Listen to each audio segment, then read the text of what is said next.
কোনো প্রকার ওভেন বা বিটার ছাড়াই এমন সুপার সফট অরেঞ্জ কেক বানানো সম্ভব। চলুন সেই রেসিপিটা আজকে আপনাদের সাথে খুব সহজভাবে শেয়ার করি।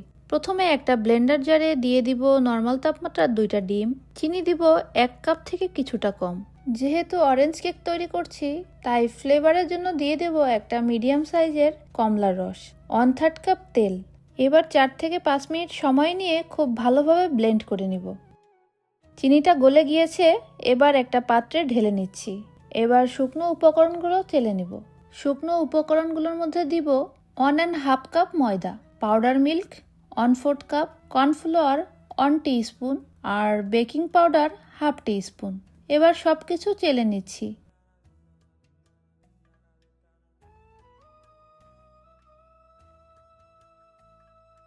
সামান্য একটু লবণ দিয়ে শুকনো উপকরণগুলো একটা উইক্সের সাহায্যে আস্তে আস্তে মিক্সড করে নিব।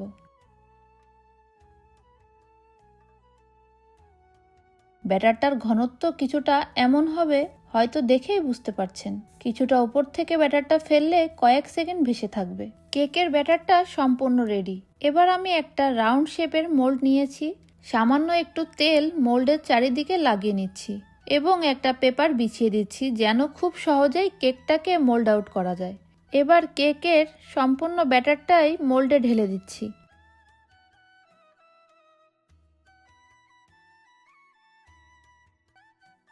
হালকা একটু ট্যাপ করে দিব যেন ভেতরে কোনো বাবলস থাকলে সেটা বের হয়ে যায়। এখন চলে আসলাম চুলায় কেকটা বেক করতে। আগে থেকে চুলায় একটা বড় হাঁড়ি বসিয়ে ঢাকনা দিয়ে 10 মিনিটের জন্য প্রিহিট করে নিয়েছি। এবার কেকের পাত্রটা বসিয়ে ঢাকনা দিয়ে ঢেকে দিলাম আর ঢাকনার ছিদ্রটাও অফ করে দিলাম। তারপর চুলার আঁচটাকে একদম লো ফ্লেমে রেখে 35 থেকে 40 মিনিট কেকটাকে বেক করেছি। 40 মিনিট পরে দেখতেই পাচ্ছেন মাশাআল্লাহ কেকটা কতটা সুন্দরভাবে বেক হয়েছে।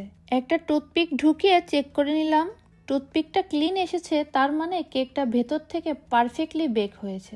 কেকটাকে চুলা থেকে নামিয়ে ঠান্ডা করে নিব এবং তারপরে মোল্ড থেকে বের করে নিব।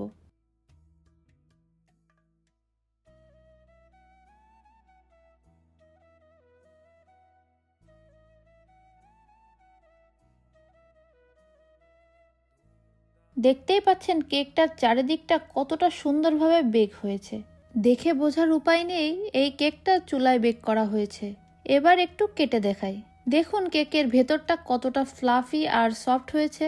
দেখে বোঝার উপায় নেই এই কেকটা সম্পূর্ণ বাসায় তৈরি করা হয়েছে, তাও আবার কোনো প্রকার ওভেন বা বিটার ছাড়াই।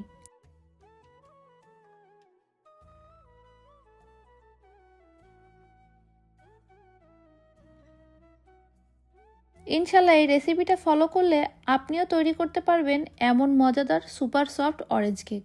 এমন ইজি রেসিপি পেতে পাশেই থাকুন আর ভিডিওটা সেভ করে রাখুন, পরের বার বানাতে কাজে লাগতে পারে। আজকের রেসিপিটা কেমন লাগলো অবশ্যই জানাতে ভুলবেন না। আর আজকে এখানেই বিদায় নিচ্ছি। আল্লাহ হাফেজ সবাইকে।